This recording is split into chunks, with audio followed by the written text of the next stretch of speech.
Hello everyone. आज हम बात करेंगे थर्मोडायनामिक्स ऑफ शॉटकी डिफेक्ट्स की। मैं हूं डॉक्टर राकेश चौरे और आज के लेक्चर में हम शॉटकी डिफेक्ट्स की थर्मोडायनामिक्स के ऊपर चर्चा करने वाले हैं। तो आइए देखते हैं थर्मोडायनामिक्स ऑफ शॉटकी डिफेक्ट्स। तो आइए शुरू करते हैं थर्मोडायनामिक्स ऑफ शॉटकी डिफेक्ट को। शॉटकी डिफेक्ट्स में सबसे पहले हमको एक चीज़ ध्यान रखना चाहिए कि अगर शॉटकी डिफेक्ट की बात हो रही है, इसका मतलब बात हो रही है पॉइंट डिफेक्ट की। और अगर पॉइंट डिफेक्ट की बात हो रही है, इसका मतलब अगर हम शॉटकी डिफेक्ट बोल रहे हैं, इसका मतलब हम बोलेंगे कि उसमें से अगर कोई केटायन किसी लैटिस से केटायन बाहर निकल रहा है, तो अगर मान लो एक केटायन बाहर निकल रहा है तो एनायन भी एक निकलेगा ही। इसीलिए हमको बोलना है number of cation missing is equal to number of anion missing, यानी जितने केटायन मिस रहेंगे उतने ही एनायन मिसिंग रहेंगे। ठीक है।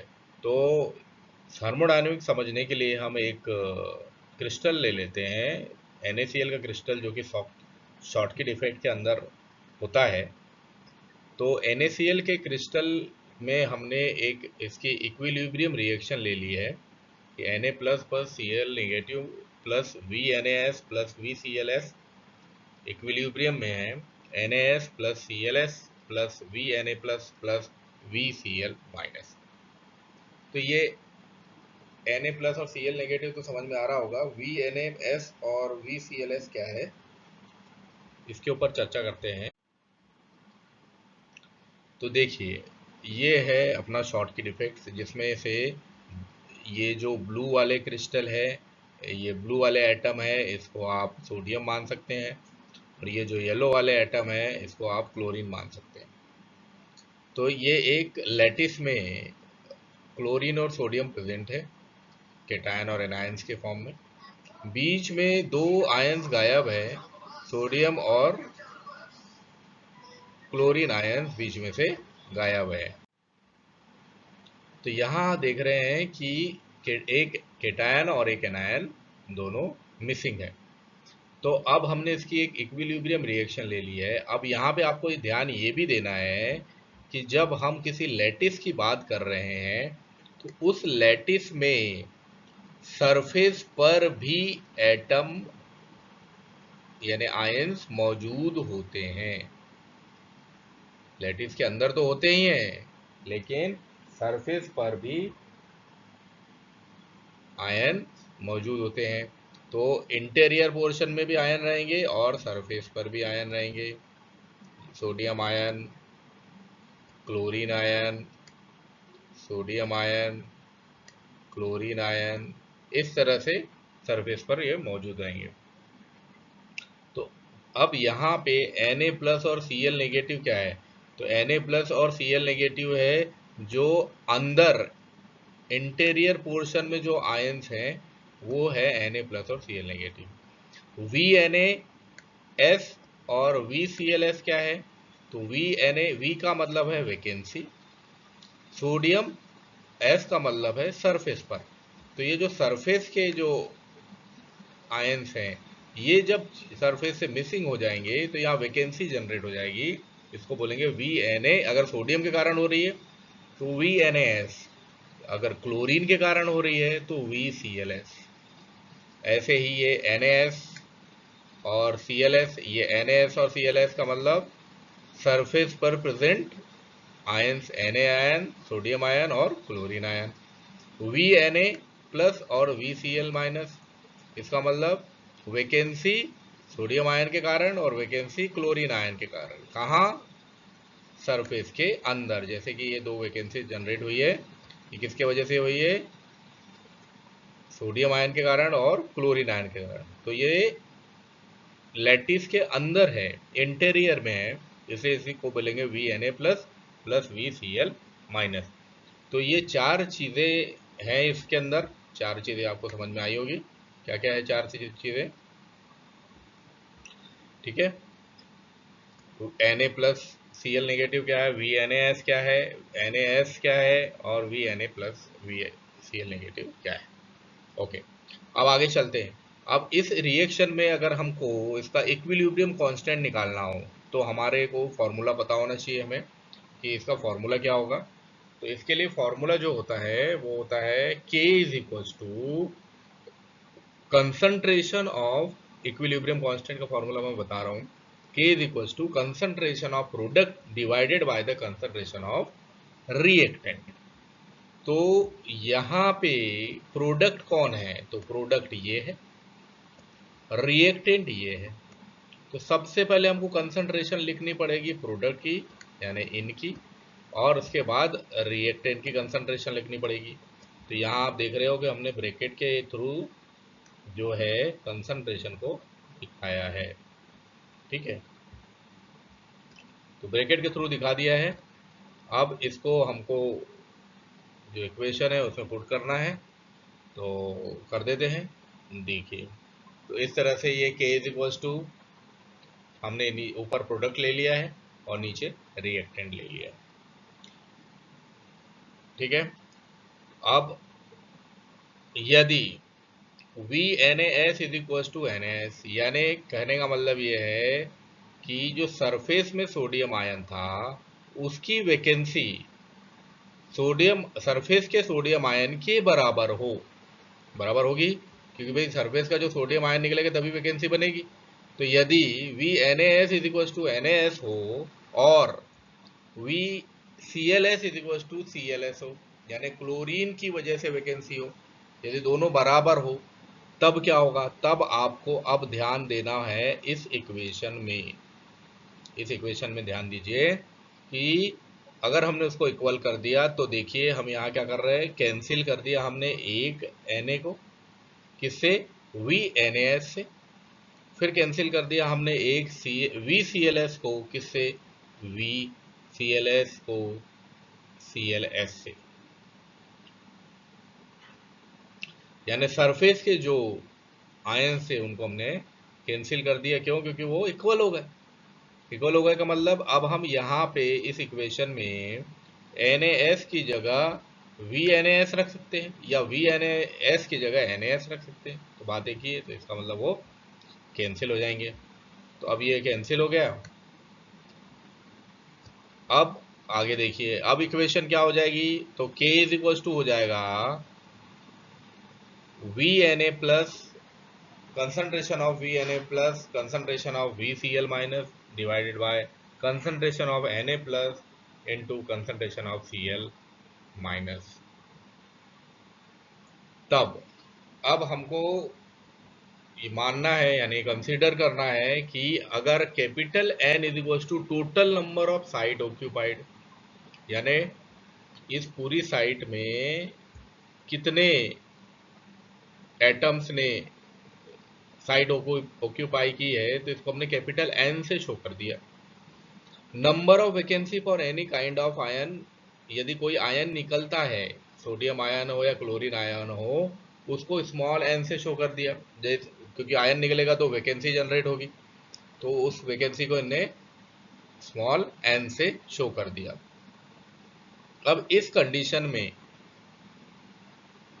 n minus N is equal to क्या हो जाएगा, total number of remaining in site, यानी साइट के अंदर टोटल बचे हुए आयंस, यानी जो मिसिंग हो गए वो चले गए, उनको छोड़ दिया, बाकी जो रिमेनिंग बच गए उनके लिए फॉर्मूला दिया है n माइनस एन। यानी इसको हम ऐसे समझ सकते हैं कि अगर total number of site occupied ions मान लो कैपिटल N की वैल्यू है 20, अगर हम इसकी बात कर रहे हैं इस लैटिस की, और इसमें अगर आप देखें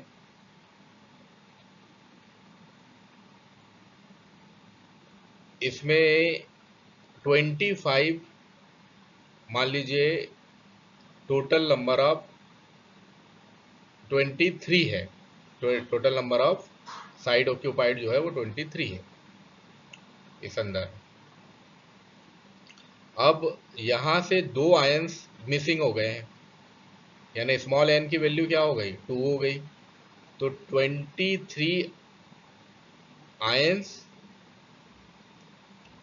होना चाहिए थे, कितने यहाँ पे 25 आयंस होने चाहिए थे टोटल। तो टोटल नंबर ऑफ आयंस हो गए 25 माइनस कितने इसमें से रिमूव हो गए, मिसिंग हो गए, 2 मिसिंग हो गए, तो -2 इज इक्वल टू हो जाएगा 23, यानी टोटल रिमेनिंग आयंस कितने बचे? 23। तो इस लैटिस में आप काउंट करके देख सकते हो, 23 आयंस आपको मिल जाएंगे। ठीक है, तो n माइनस एन क्या हो गया? Total number of ion still remaining in the site. अब इस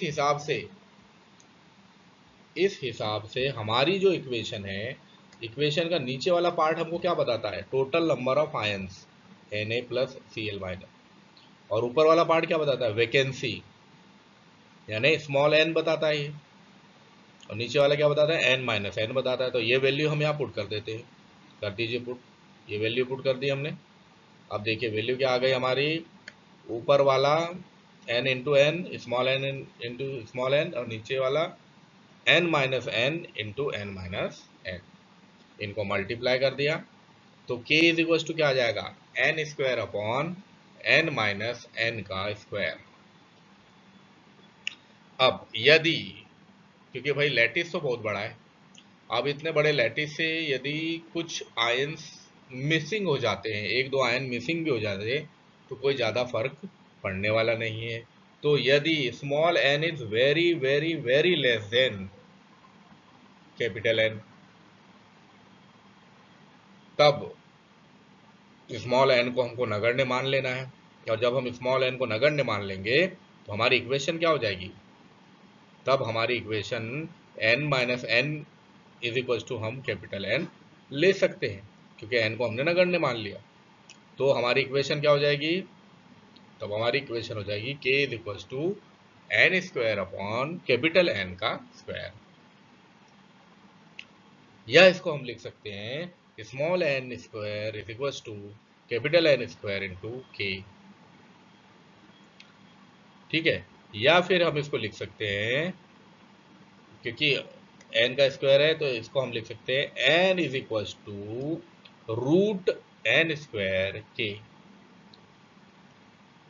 इसको आगे फिर हम करेंगे तो ये क्या हो जाएगा? क्योंकि इसमें तो स्क्वायर लगा हुआ है, तो ये स्क्वायर से ये कैंसिल हो गया, तो बच गया n is equal to n, small n is equal to capital N root K हो गया।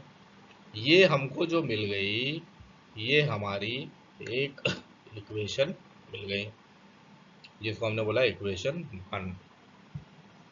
तो हमारी पहली इक्वेशन मिल गई, small n is equal to capital N root K. अब आपने गिब्स फ्री एनर्जी पढ़ी हुई है। गिब्स फ्री एनर्जी के हिसाब से क्या होता है? Del G is equal to होता है माइनस आर टी लॉग के। ये है गिब्स फ्री एनर्जी। अब इसको, क्योंकि हमको थर्मोडायनामिकली सॉल्व करना है इसको, इसलिए हमने गिब्स फ्री एनर्जी के थ्रू हम इसको समझेंगे।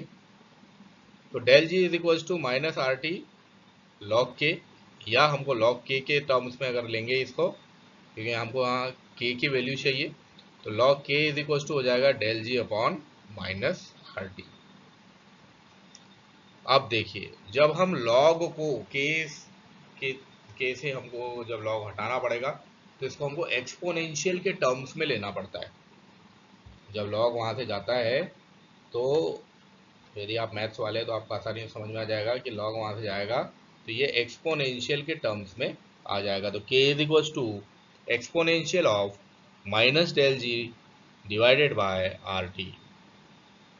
तो ये इक्वेशन हमको मिलेगी जब हम लॉग को लेके जाएंगे, तो वो एक्सपोनेंशियल के टर्म्स में कन्वर्ट हो जाएगा।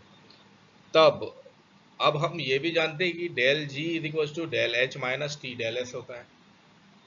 तो हम इस इक्वेशन में डेल जी की अगर वैल्यू रख दें तो देखिए क्या हो जाएगा। तो k is equal to exponential in the bracket minus del H minus T del S divided by R T. इसको आगे हम सॉल्व करेंगे तो k is equal to exponential of minus H del H upon R T, क्योंकि minus का अंदर यहाँ पे जो है, यहाँ माइनस का अंदर मल्टीप्लाई हो गया इससे, del H minus T del S से। तो जैसे ब्रैकेट ओपन हुआ तो del H minus del H हो गया, और T del S minus T del H जो था वो टी डेल एस हो गया। तो इस हिसाब से हमारी जो इक्वेशन बन गई वो क्या बन गई, k is equal to exponential minus del H divided by R T exponential into exponential T del H divided by R T. यहाँ t से t कैंसिल हो सकता है, तो बच जाएगा डेल एस अपॉन आर। चलिए इसको हम आगे करते हैं। तो ये इस तरह से हमने इक्वेशन निकाली, k is equal to exponential minus del H upon R T into exponential T del S upon. तो देखिए अब आगे क्या होगा, अब वही इक्वेशन हम ले रहे हैं, k is equal to exponential minus del H upon R T into exponential T del S upon R T. अब यहाँ t से t कैंसिल कर दिया हमने, ठीक है। तो अब बच जाएगा हमारी इक्वेशन क्या हो जाएगी, k is equal to exponential minus del H upon R T into exponential minus del S upon R, क्योंकि t से t कैंसिल हो गया।